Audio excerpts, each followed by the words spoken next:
pangkat, jabatan, kedudukan, harta, ilmu, tidak akan pernah memberikan kepada kita pertolongan, menjadi bekal yang terbaik saat meninggalkan dunia ini. Karena itulah Nabi mengingatkan, setiap tempat punya bekalnya masing-masing. Anda dari Indonesia ke Malaysia, apa dipikir semua yang di Indonesia bisa berlaku di Malaysia? Tidak. Anda dari Indonesia ke Amerika, apakah uang yang berlaku di Indonesia laku di Amerika? Tidak. Belum tentu bisa digunakan. Mas sekarang kita dari dunia akan berpindah ke alam selain dunia. Apakah akan menggunakan bekal dunia? Kata Allah, tidak. Bekal yang dibawa saat berpulang dan kita katakan meninggal dunia itu hanya satu, yaitu amal saleh. Di dalam Al-Quran tidak disebutkan amal saleh kecuali dengan kalimat zikrullah. Zikir. Zikir. Zikir. Zikir adalah nama lain dari amal saleh. Sekaligus secara bahasa juga peringat. Seakan Allah ingin mengatakan, hei, ingat kamu akan wafat. Ingat kamu akan meninggal. Sekarang pangkatnya tinggi, hartanya banyak, ilmunya luas. Saat pulang ingat, saat meninggal dibawa tidak itu. Pakaian cuma 2 helai kain kafan, tidak ada kantongnya. Dibawa ke alam kubur, dunia tidak ada yang ikut. Zikir, ingat. Eling, ingat, kata Allah. Yang hanya bisa dibawa amal saleh. Karena itulah ketika Allah meminta kita menunaikan amal saleh, semua amalnya disebut dengan zikir. Bukankah kita diperintahkan menunaikan salat? Salat dalam Al-Quran disebut dengan zikir. Quran surah ke-20 Taha di ayat ke-14. Innani anallahu la ilaha illa ana fa'budni wa aqimis salata li dzikri. Baca Quran, Quran disebut dengan zikir.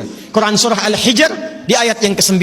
Inna nahnu nazzalna dzikra wa inna lahu lahafizun. Menghafal Quran disebut dengan zikir. Disebutkan 4 kali di surah Al-Qamar ayat 17, ayat 22, ayat 32, ayat 40. Walaqad yassarnal Qur'ana lidzikri fahal mim muddakir. Doa itu amal saleh disebut dengan zikir. Quran surah ke-7 Al-A'raf ayat 205. Udzkur rabbaka fi nafsika tadarruan wa khifatan wa dunal jahri minal qaul. Anda setelah salat mengucapkan subhanallah, alhamdulillah, Allahu akbar, itu zikir. Quran surah ke-4 An-Nisa ayat 103. Fa idza qadaytumus salata fadhkurullah.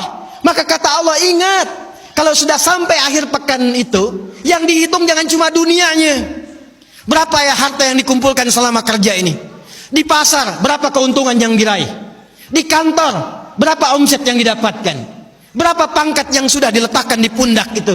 Berapa ilmu yang sudah diraih? Kata Allah, ingat, saat meninggal apa bekal zikir yang telah kamu siapkan? Bahkan jangan-jangan sampai sekarang pun, puluhan tahun kita hidup, untuk sholat pun belum mampu mengenal, mengetahui, memahami apa yang kita baca dalam sholat kita. Bahkan diberikan usia yang banyak pun, jangankan menghafal Quran, untuk baca pun masih belum punya waktu. Hadirin, anak-anak sekarang, kami katakan kepada Anda, saya membimbing anak-anak penghafal Quran. Ada yang matanya tak mampu melihat. Ada yang otaknya lumpuh. Usia 3 tahun, 4 tahun, menghafal Quran. Sampai hafal 30 juz. Dan ketika kami tanyakan kepada mereka, kenapa Anda menghafal Quran? Mereka katakan, untuk menjadi bekal ketika berjumpa dengan Allah subhanahu wa ta'ala. Ada seorang anak matanya buta. Orang katakan buta, kami katakan ditutup matanya oleh Allah supaya tidak memandang maksiat.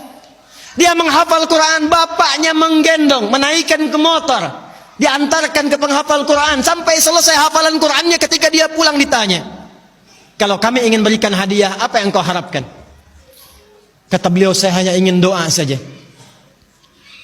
supaya Allah meringankan hisab saya di hari kiamat. Saya ingin katakan, ya Allah, saya mengakui saya banyak berbuat dosa, maka mohon dengan Quran yang telah hamba hafalkan ini, kurangi hukuman kami ya Allah, ringankan hisab kami ya Allah. Anak kecil, matanya buta, belum baligh, belum berlaku hisab, menghafal Quran supaya minta hidupnya diringankan di hadapan Allah dari dosa-dosa yang mungkin dilakukan. Anda diberikan 40 tahun, 50 tahun, 60 tahun, kalau sampai detik ini mengharapkan surga Firdaus, tapi belum serius mencari bekal, maka dengan cara apa lagi dan berapa lama lagi Allah memberikan kesempatan kita untuk mendekat kepadanya? Karena itu insan beriman, bangun kekuatan, bangun silaturahim, jauhi sifat terpecah belah, jauhi polarisasi, satukan cinta di antara kita. Setelah itu tingkatkan ibadah kita, niatkan setiap pekerjaan kita untuk mendapatkan ridha Allah Subhanahu wa taala, dan setiap tempat yang kita pijak, pakaian yang kita kenakan, kelak semua akan bersaksi di hadapan Allah. Itulah ikhtiar dan ibadah kita